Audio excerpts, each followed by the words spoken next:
1968 on the grass at Memorial Stadium. Quarterback Lynn Dickey and a tough defense lead Kansas State at 12-zip, blanking of Bob Devaney. K-State's last win of the Big Red, 29 losses ago. Does the streak end today?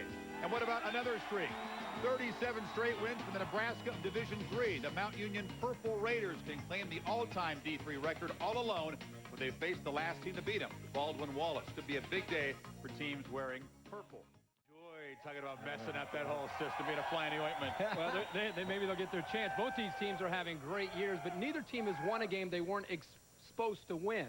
So, in my mind, if Wisconsin or Arkansas can win today, they'll be shocked to see how quickly they go from being the Rodney Dangerfields to the Howard Sterns in college football. This is a big opportunity today. Well, Kirk, Wisconsin and Arkansas are both winning because they're playing within themselves. They do what they do best, nothing more, nothing less. That's why they won together 17 games and lost none. They got no egos on that football team. That's why they're successful. Out of the two, Wisconsin has a better chance of getting in the BCS mix right now at number 6 in the polls right there. Arkansas, they're still suffering from that preseason perception. And that's maybe not fair, but they got to win today, and they would change a lot of people's minds. That Badgers-Michigan game follows us at the top of the hour from the Big House. Later on in Gameday, we'll have a preview of that game, plus a lot more on the Wildcats and Huskers coming up.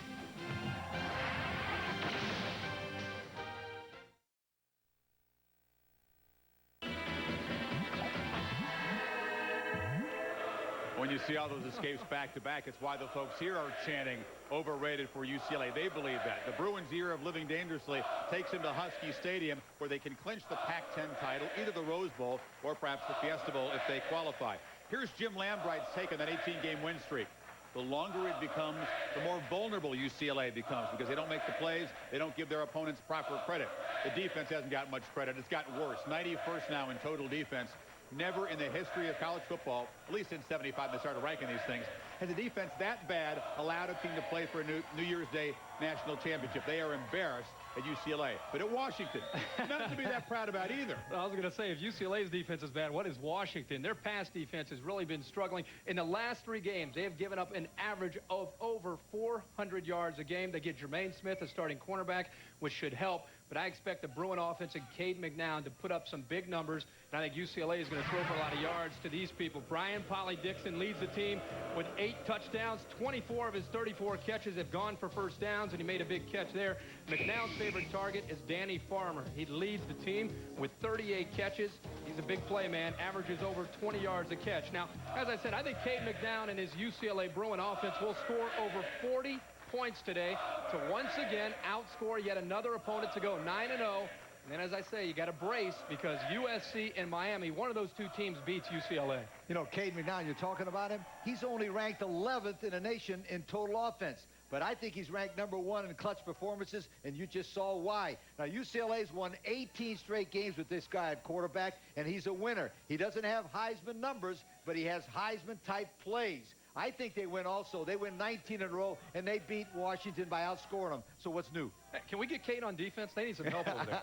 He's getting a little frustrated, but everybody at UCLA is. The Huskies, meanwhile, trying to avoid a repeat of last year's 0 for November slide. They need a win to get bowl eligible. That is part of ABC's regional coverage at 3:30 Eastern Time. Of course, the lucky ones will see Nebraska and Kansas State. 2 Texans coming right here. Gratuitous play to the crowd. When we come back, we'll talk more about this game. Can Nebraska's offense keep on keeping on against a very good defense, plus a breakdown of Michigan and Wisconsin in the Big House today.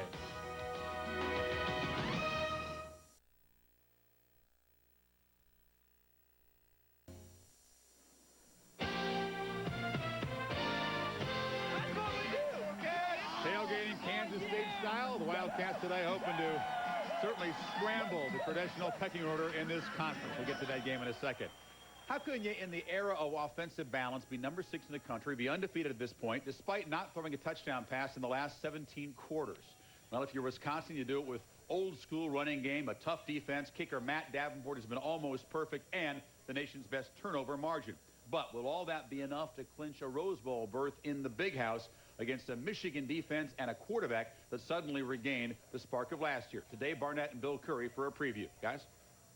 Chris, no doubt a lot of Michigan fans expected a season-long battle at quarterback between prize recruit Drew Henson and 4th-year junior Tom Brady. But as evidenced by Brady's performance against Penn State, last week. If anything, according to the Michigan coaches, that gap has widened. 17 completions to 10 different receivers last week against the Nittany Lions.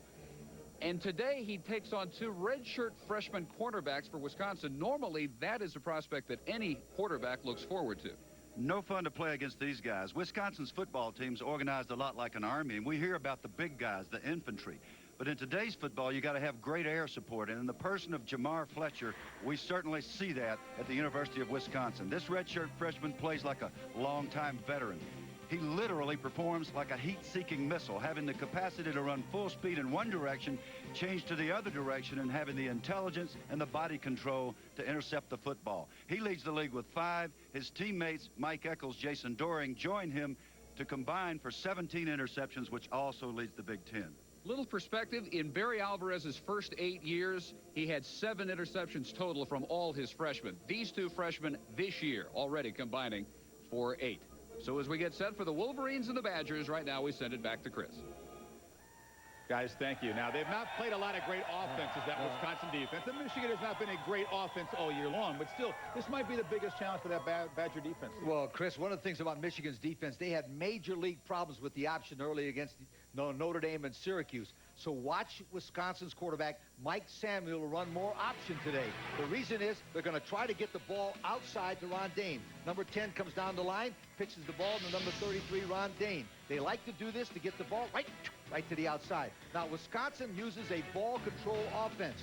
They average 35 minutes every time they play the game. That's a 10-minute advantage over their opponents.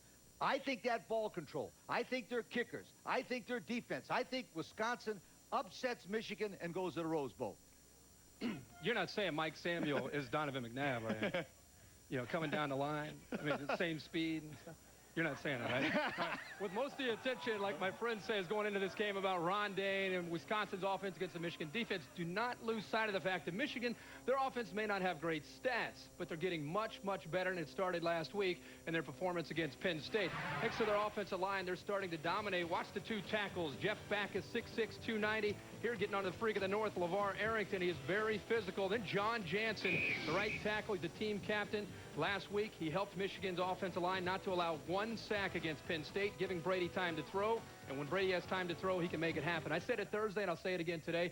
Last week, for the first time, Michigan played with intensity. They looked a lot like the team in '97 because people questioned their toughness. They proved it. They need a new goal. How about the fact they started 0-2? They're now 2 wins away from controlling their own destiny and going to the Rose Bowl. Michigan will not be denied today. Close game. Wolverines get it done. Wolverines do control their destiny. Ohio State has to root for Michigan. And then Wisconsin could still go to the Rose Bowl even if they lose today, if they can beat Penn State.